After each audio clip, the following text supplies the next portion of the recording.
Hello everyone, I am Prashant Kumar, pursuing BE at Sri Venkateswara College of Engineering, Bangalore. Today we are going to learn about industrial design and rights. Now, having a look through the table of contents, where we are going to discuss about introduction to industrial design, birth of industrial design, history, design process, industrial design rights, and example of industrial designing, and finally conclusion. Introduction. Industrial design classification plays a crucial role in protecting design innovations. This presentation provides a comprehensive overview of classification system, its importance, and its impact on industrial design. Industrial design encompasses the creation of aesthetic and functional design for products. It involves the integration of art, science, and technology to enhance the user experience. Industrial design is related to aesthetic aspects of product, to its specific shape, color, pattern, or other visual characteristics. Thus, the industrial design protects visual characteristics and appearance of the article. The protection of industrial design aims to protect new, distinctively looking products. Thus, the design which are eligible for registration must be original and cannot closely resemble designs which have already been registered. Industrial designs are sometimes referred to as design patents. Industrial design. Industrial design is a process of design applied to physical products that are to be manufactured by mass production. It is the creative act of determining and defining a product's form and features, which takes place in advance of the manufacture or production of the product. Industrial manufacture consists of predetermined, standardized, and repeated, often automated acts of replication, while craft-based design is process or approach in which the form of product is determined personally by the product's creator, largely concurrent with the act of its production. All manufactured products are the result of design process, but the nature of this process can vary. It can be conducted by an individual or a team, and such a team could include people with varied expertise. It can emphasize intuitive creativity or calculated scientific decision making, and often emphasize a mix of both. It can be influenced by factors as varied as materials production, process, business strategy, prevailing social, commercial, aesthetic attitudes.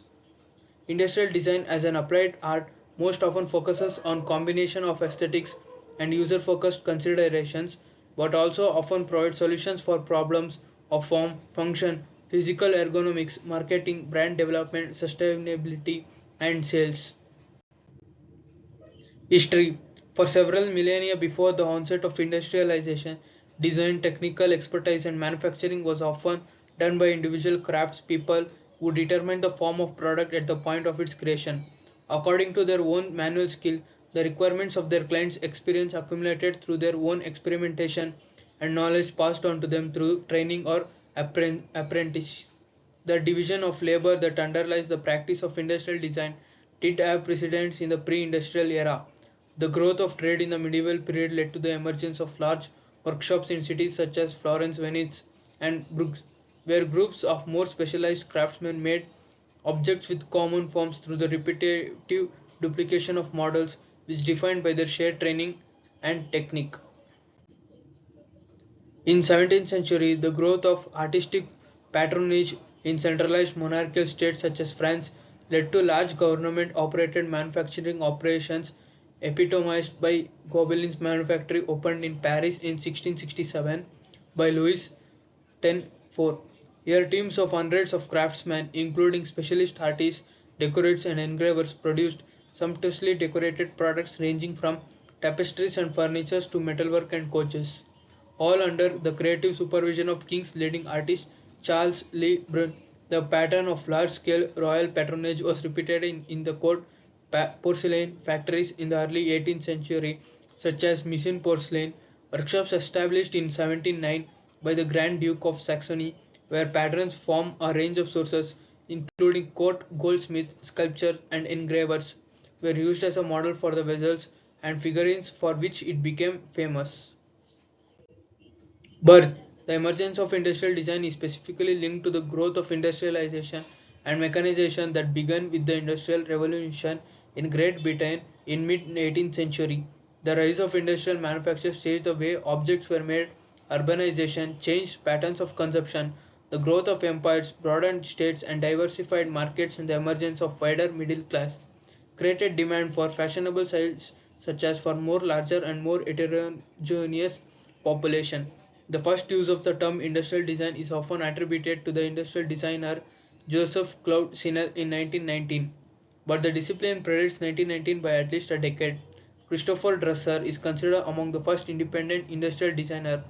Industrial design's origin lie in the industrialization of consumer products. Design process. The emergence of industrial design is specifically linked to the growth of industrialization and merchantilization that began in the Industrial Revolution in Great Britain in mid-18th century. The rise of industrialization, patterns of consumption, growth of empires, broadened tastes and diversified markets, and the emergence of wider middle class created demand for fashionable styles for much larger and more heterogeneous population. And also, for instance, the Deutscher Werkbund, founded in 1907 and precursor to the Bauhaus, was a state-sponsored effort to integrate traditional crafts and industrial mass production techniques so as to put Germany on a competitive footing with Great Britain and the United States. Industrial design rights. Industrial design rights are intellectual property that make exclusive the visual design of objects that are not purely utilitarian. A design patent would also be considered under this category. An industrial design consists of the creation of shape, configuration, or composition of pattern or color, or combination of pattern and color in three-dimensional form containing a aesthetic value. An industrial design can be two or three-dimensional pattern used to produce product, industrial commodity, or handicraft. Under the Hague Agreement concerning the International Deposit of Industrial Designs, a WIPO, administered treaty, a procedure for an international registration exists. An application can file for single international deposit with WIPO or with national office in country so as to the treaty. The design will then be protected in as many member countries of the treaty as desired. Example: a number of industrial designers have made such a significant impact on culture and daily life that their work is documented by historians of social science. Alvar Aalto, renowned as an architect, also designed a significant number of household items such as chairs, stools, lamps, or tea cart and vase. Raymond Ware was a prolific American designer who is responsible for the Royal Dutch Shell corporate logo, the original BP logo, the PRR S1 steam locomotive, the Studebaker Starlight, well as Schick electric razors. Conclusion: in this session where we have explored about demystifying industrial design, classification is essential for designers, business and consumers. Understanding its nuances and implications is crucial for fostering innovation and safeguarding creativity. Today, industrial design is integrated into the design process of most new products, and in a world of global competition, it makes good business sense to do so. In some products, such as glass, skis, coffee makers, the influence of the industrial design is more obviously central than in others, light bulb, machine tools, jet engines, but even here it can be found. Thank you.